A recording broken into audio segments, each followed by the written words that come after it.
राजा रावण अपने बल और युद्ध कौशल के लिए तीनों लोकों में प्रसिद्ध था। हर तरफ उसकी ताकत का डंका बजता था। वो लड़ने के लिए हमेशा अपनी बराबरी के योद्धा की तलाश में रहता था, जिससे उन्हें मारने में बहुत मजा आता था। हनुमान जी ने लंका को जलाकर रावण के अहंकार को तोड़कर उसे अपने बल का परिचय दिया था। इसलिए रावण हनुमान जी के बल, निर्भीकता और बुद्धिमत्ता से परिचित था। रावण ने बाकी बातों के साथ हनुमान जी के मुक्के के बारे में भी सुन रखा था। लिहाजा जब हनुमान जी से युद्ध भूमि में उसका सामना हुआ तो उसने हनुमान जी को उससे मुक्केबाजी करने की चुनौती दी। अच्छा, तो उस तपस्वी राम की जगह आज तुम हमसे युद्ध करने आए हो। तुम्हारी गदा कहाँ है? तुम्हारे अस्त्र शस्त्र तुम्हारे साथ नहीं तो तुम युद्ध कैसे करोगे? मुझे तुमसे युद्ध करने के लिए गदा की आवश्यकता नहीं है। तुम्हारे लिए तो मेरा एक मुक्का ही काफी है। ओह, अच्छा, हाँ, मैंने सुना है तुम्हारा मुक्का बहुत ताकतवर है। फिर तो आओ, जरा एक एक मुक्के का एक छोटा सा युद्ध हो जाए। ठीक है, तो आज इस युद्ध के मैदान में मैं आपको अपने मुक्के के बल का भी परिचय दूंगा, पर पहला वार आप करेंगे। अच्छा, पर ऐसा क्यों? पहले तुम भी तो वार कर सकते हो, क्योंकि मेरा मुक्का खाने के बाद आप मुक्का मारने के लायक ही नहीं रहेंगे। फिर आपकी इच्छा कभी पूरी नहीं हो पाएगी। इतना कहकर वीर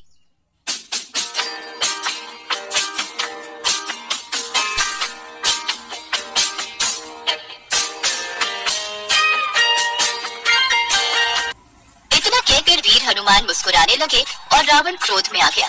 साधारण वानर, तेरा इतना दुस्साहस कि तू लंकापति राजा रावण के सामने खड़ा होकर ऐसे तुच्छ शब्द बोल रहा है। लगता है तेरी आयु पूरी हो चुकी है। बच मेरे वार से। रावण ने पूरी ताकत से हनुमान जी को एक मुक्का मारा। रावण भी काफी बलशाली था। मुक्का खाकर हनुमान जी लहरा गए, लेकिन हाथों को जमीन से टिका दिया, जिससे गिर नहीं सके। रावण को आश्चर्य हुआ, क्योंकि उसका मुक्का खाने के बाद कोई जीवित ही नहीं रहता था। हनुमान जी का तो बाल भी बांका नहीं हुआ। अब बारी थी महावीर हनुमान जी की।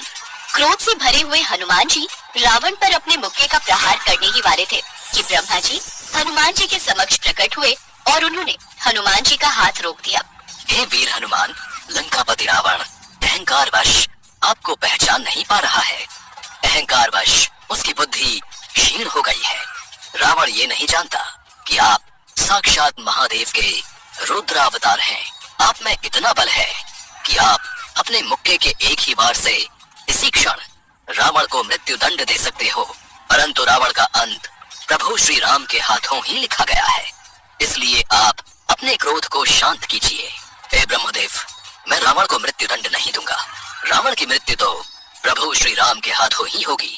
मैं तो केवल रावण को थोड़ा सा सबक सिखा रहा हूँ, क्योंकि धूर्त को चेतावनी देना अति आवश्यक है। रावण को समझ आ जाए कि इसने साक्षात विष्णु अवतार प्रभु श्री राम से बैर लिया है, किंतु मेरे प्रभु श्री राम की शक्ति ये नहीं जानता। इसे उनकी शक्ति का परिचय देना भी जरूरी है। क्या हुआ तुच्छ वानर? लगता है मेरे मुक्के के वार से तो रुक भी नहीं पा रहा है। और तेरी सारी शक्तियाँ खत्म हो चुकी हैं। जब तक मेरे प्रभु श्री राम का आशीर्वाद मेरे साथ है, मुझे कुछ नहीं हो सकता। जय श्री राम। अब मेरी बारी है, बचो मेरे मुक्के के वार से। और फिर हनुमान जी ने रावण पर एक जोरदार मुक्के का प्रहार किया तो उनके मुक्के के एक ही वार से रावण धरती पर गिर पड़ा। ऐसा प्रतीत हो रहा था जैसे वज्र की मार से पर्वत गिरा हो और कुछ समय के लिए रावण मूर्छित हो गया। वहाँ किसी में भी इतना साहस नहीं था कि कोई भी हनुमान जी के निकट भी आ सके। कुछ समय पश्चात रावण की मूर्छा भंग होने पर वह जागा और हनुमान जी के भारी बल को सराहने लगा। अहंकारी रावण किसी की भी प्रशंसा नहीं करता था, पर उसने हनुमान जी की प्रशंसा की। प्रशंसा सुनकर तो हनुमान जी को प्रसन्न होना चाहिए था, परंतु वह तो रोने लगे। अभी तो स्वयं को धिक्कार रहे थे। हे वानर, तुम तो अति बलशाली हो। तुम्हारे मुक्के की शक्ति तो मैंने देख ली। तुम्हारे मुक्के के विषय में मैंने सही सुना था। हे लंकेश, अभी तुमने मेरी पूरी शक्ति देखी कहा। यदि मैं पूरी शक्ति से वार करता तो तुम ये बोलने के लिए जीवित ही न रहते। परंतु मुझे तो मेरे पौरुष पर धिक्कार है। धिक्कार है मुझे, जो देवद्रोही तू अब भी जीता रह गया। मेरा मुक्का खाने के बाद भी रामद्रोही रावण तो जीवित है, क्योंकि मैं जानता हूँ कि तेरा अंत केवल प्रभु श्री राम के हाथों ही निश्चित है। इसीलिए काल ने तुझे अभी तक छुआ नहीं है और मृत्यु तेरी प्रतीक्षा में है। इस प्रकार अपने एक ही मुक्के के वार से हनुमान जी ने रावण के घमंड को चूर चूर कर दिया। वे चाहते तो रावण को मार सकते थे, परंतु नियति में तय था कि रावण का अंत प्रभु श्री राम के हाथों ही होना था, और यही हुआ। रावण ने अपने अहंकार को नहीं त्यागा और उसे उसके पापों का दंड मिला, और प्रभु श्री राम के हाथों उसका वध हुआ।